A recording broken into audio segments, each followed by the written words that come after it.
So, I was at the beach recently, just trying to stand perfectly still in the ocean, looking out at the horizon. Right, just taking it all in. Exactly. And out of nowhere, this single, waist-high wave effortlessly knocks me right off my feet. Just a total yard sale. Oh, no. Right. But sitting there in the shallows, spitting out salt water, I actually had this realization. The sheer relentless power of water is just mind-boggling. It really is. And, we're doing a deep dive into exactly that today because there is a staggering 29,500 terawatt hours of technically exploitable wave energy out there. Wait, 29,000 terawatt hours? That honestly sounds like a made-up number. I know, but it's real. Mm-hmm. And we're finally figuring out how to capture it using these things called point absorber wave energy converters, or POWEX for short. Okay, so if there's that much energy just rolling onto our beaches every day, why are we only just now figuring out how to actually harness it?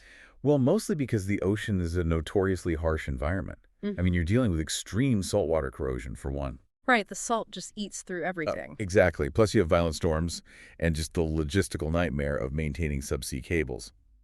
So for a long time, the proposed solutions were these massive, intrusive seawalls. Which I imagine are incredibly expensive to build. Oh, yeah. Expensive to build, expensive to maintain.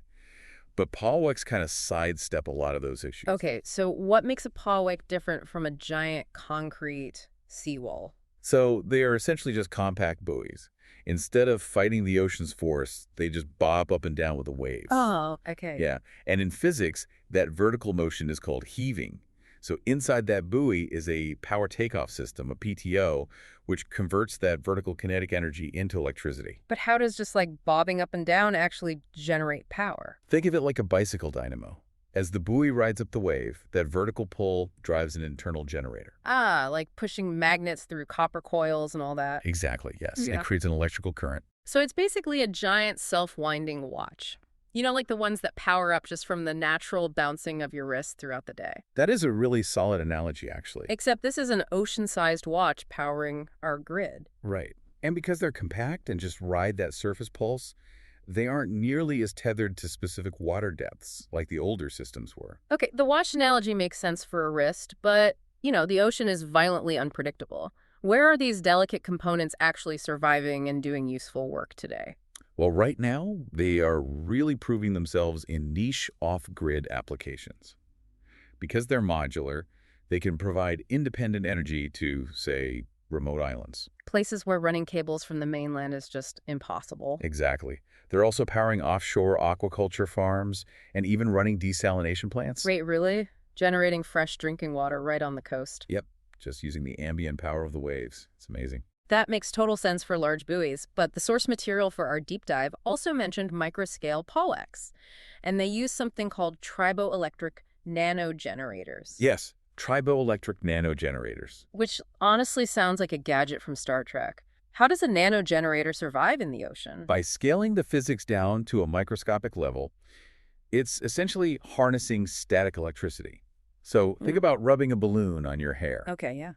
Inside these micropolwex, the tiniest vibrations from ambient water ripples cause specialized dielectric materials to rub together. Wow, so that continuous microfriction generates a small, steady electric charge.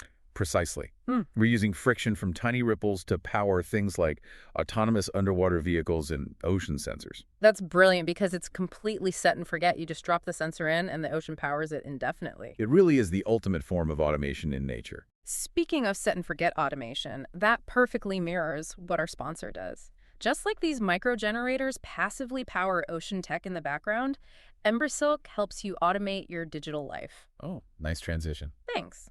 Whether you need help with AI training, automation, integration, or software development, or if you're just uncovering where AI agents could make the most impact for your business or personal life, check out embersilk.com for your AI needs. It's all about working smarter, not harder. And that is the exact principle driving ocean tech right now, working smarter. But, to your earlier point about the sheer scale of the ocean, Yeah. powering an autonomous sensor or a remote island is great. But how does this scale up to actually replace traditional fuels on a larger grid? Right, because a few scattered buoys aren't going to power a major city. No, definitely not. But a multi-use platform might. The future vision here isn't just solitary buoys. Okay, so what does that look like? Imagine floating offshore energy parks. You get wind turbines, solar panels, and pawwags, all sharing the exact same physical space in the ocean. Oh, wow. And more importantly, they're sharing the exact same subsea cables back to the mainland. Oh, I see. They balance each other out. Like if Yeah, the wind dies down, the waves are usually still rolling. exactly. And if it's cloudy, you still have the ocean current driving the buoys. You got it. Yeah. We can turn the ocean into an interactive multi-tool energy park without drastically increasing our physical footprint. That is incredible. Yeah, it totally overcomes the old problems of ocean engineering by designing with nature's rhythms instead of fighting them. It's such a highly optimistic way to look at our future, too, just capturing the natural pulse of the planet to drive innovation. It is. And it leaves you with an interesting question to consider, too. If we can power complex machinery and generate fresh water simply by letting a buoy bob in the ocean's natural rhythm, Yeah. what other ambient, unseen rhythms around you right now are just waiting to be tapped? What a thought to leave on. The world is just buzzing with potential. If you enjoyed this podcast, please subscribe to the show. Hey, leave us a 5-star review if you can. It really does help get the word out. Thanks for tuning in.